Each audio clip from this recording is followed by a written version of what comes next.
আমি এসেছি গাইবান্ধা ডিস্ট্রিক্টের সাগারডাক থানার অতি পল্লী একটি এলাকায়। এখানে সেনাপল্লী গার্মেন্টস, যেটা ঢাকা শহরের সুউচ্চ বিল্ডিংয়ে হওয়ার কথা, সেটা হয়েছে আমাদের একটা সাধারণ পল্লী এলাকা। আমরা দেখব সেই সেনাপল্লী গার্মেন্টস এই এলাকার জন্য কতটুকু সুনাম এবং সাধারণ মানুষের উপকারে আসছে। এই এলাকা খুব দুর্বিষহ এবং দুর্ভিক্ষ এলাকা বলা চলে, যে নদীর সামনে যমুনা নদীর ভাঙন আছে। এরপর সাধারণ মানুষের যে জীবনযাপন সেটা অনেক কষ্টকর এবং কষ্টসাধ্য। সেই জায়গায় এই মহৎ উদ্যোগ নেওয়ার জন্য আমি তাকে সাধুবাদ জানাই। এই পল্লী এলাকায় থেকে আমরা সাধারণ মানুষের দুর্ভোগকে প্রতিনিয়ত, যেখানে ধুকে ধুকে মানুষ মারা যাচ্ছে খাদ্যের অভাবে, তাদের চাহিদার অভাবে, সেই এলাকায় এরকম একটা রপ্তানিমূলক প্রতিষ্ঠান যেখানে হয়েছে, সেই জায়গা থেকে আমরা আরও হয়তোবা ভালো জায়গায় পৌঁছতে পারবো, এই এলাকার উন্নয়ন নিয়ে আসতে পারবে এই মহৎ ব্যক্তি। যেমনটি বললেন, তো সেই জায়গা থেকে যে প্রথমত আপনাদের যে গার্মেন্টস প্রতিষ্ঠান করেছেন, এর জন্য বিজিএমই এর একটা অনুমোদন লাগে। আপনারা কি সেটা পেয়েছেন? হ্যাঁ, সেটা পেয়েছি। এটা কতদিন আগে পেয়েছেন? এই 5 মাস। যেমন কি বললেন যে বিজিএমই এর একটা প্রতিষ্ঠানকে পরিচালিত করতে গেলে গার্মেন্টস, এই গার্মেন্টস স্টার্ট করতে গেলে এবং তাদের যে ফরেন বাইরের কাজগুলো করতে যাওয়ার প্রথম স্টেপ হচ্ছে বিজিএমই এর একটা সার্টিফিকেট দরকার। তো মহোদয় বলেছেন যে এটা উনি বিগত 5 মাস আগে পেয়েছেন। তো আমি ওনার কাছে জানতে পেরেছি, আমি সরেজমিনে সেই পেপারসগুলো একটা সময় দেখব। তো আপনি এখানে কতদিন কাজ করছেন? গত 2 মাস হচ্ছে। গত 2 মাস। আপনি এর আগে কোথায় কাজ করতেন? আমি ঢাকায় কাজ করতাম। আপনি ঢাকার থেকে সুবিধা এখানে বেশি পাচ্ছেন না কম পাচ্ছেন? বেশি পাইতেছি। এই সেনাপল্লী গার্মেন্টস এখানে স্থাপিত হওয়ার পর আপনি কি ইচ্ছাকৃতভাবে এসেছেন, নাকি এখানকার কোনো ব্যক্তি আপনাকে নিয়ে এসেছে? আমি ইচ্ছাকৃতভাবে আসছি। আপনি ঢাকায় যে সুবিধা পাইতেন তার থেকে এখানকার সুবিধার মধ্যে পার্থক্য আপনি কি বুঝতে পারেন? হ্যাঁ, পারি। আচ্ছা, এখানে যে সময় আপনাদের কয়টায় অফিসে ঢুকতে হয়? 8:30টায়। 8:30টায়। অফিস থেকে বের হন কয়টায়? 5:30টায়। অতিরিক্ত ওভারটাইম করানো হয়? জি না। কেন করানো হয় না? দিনের মধ্যে কাজ।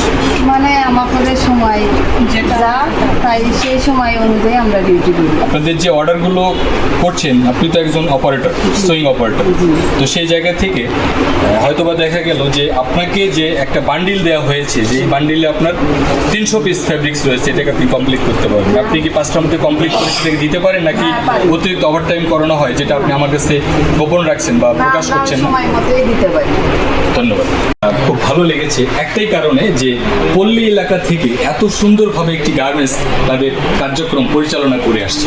দর্শক, আমরা কথা বলবো প্রতিষ্ঠানের যারা কর্মরত রয়েছেন তাদের সঙ্গে।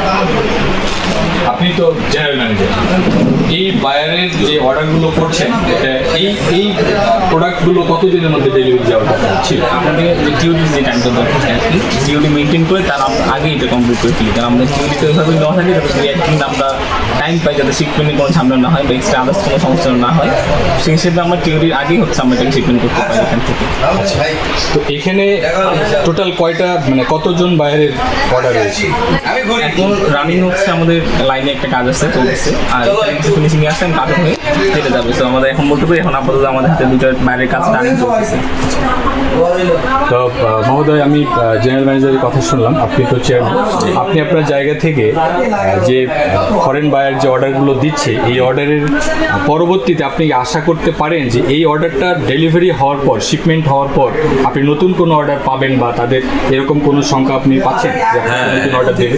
জি, আমি এটাই অর্ডার দেওয়ার পরে আবার আমি পাবো। এখন থেকেই তারা আমাদের সাথে যোগাযোগ করতেছে এবং আমরা সেই অর্ডারগুলো আবার নিয়ে নিব এই মাসেই, নিয়ে তাদের মাল আবার সামনে মাসে শুরু করে দেবো।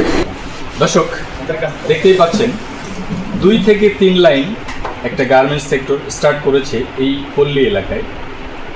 যদিও পল্লী এলাকা সেম একইভাবে এই প্রতিষ্ঠানের মালিক বা উদ্যোক্তা সে এটি নামও দিয়েছে সেনাপল্লী গার্মেন্টস, যে গার্মেন্টস থেকে পল্লী এলাকার লোকজন তাদের সুবিধা ভোগ করতে পারবে। এখান থেকে বসে থেকে এই পল্লী এলাকা থেকে আমরা বিদেশি যে রেমিটেন্স সেটাকে সংগ্রহ করতে পারবো, যেটা রাষ্ট্রের জন্য, সাধারণ মানুষের জন্য এবং এলাকাবাসীর জন্য অনেক উপকারে আসবে। যেই উপকার আমরা শুধু ঢাকা অথবা চিটাগাং গিয়ে এরকম বড় বড় শিল্প প্রতিষ্ঠান গার্মেন্টসে গিয়ে কাজ করে সাধারণ শ্রমিক যারা আছে তাদের রুজি বা রুটির চাহিদা মেটানো হয়, সেটা আমরা সাধারণ পল্লী এলাকায় থেকে এই সেনাপল্লী গার্মেন্টসের মাধ্যমে পেয়ে যাচ্ছি। অদূর ভবিষ্যতে এই গার্মেন্টসটি আরও উন্নত এবং সুউচ্চ জায়গায় পৌঁছে যায়। দেশের সর্বাধিক যে প্রচারিত যেসব প্রতিষ্ঠান আছে তাদের মধ্যে এটিও একটি গার্মেন্টস হয়ে উঠুক সেনাপল্লী নামধারী এবং একটা ব্র্যান্ড।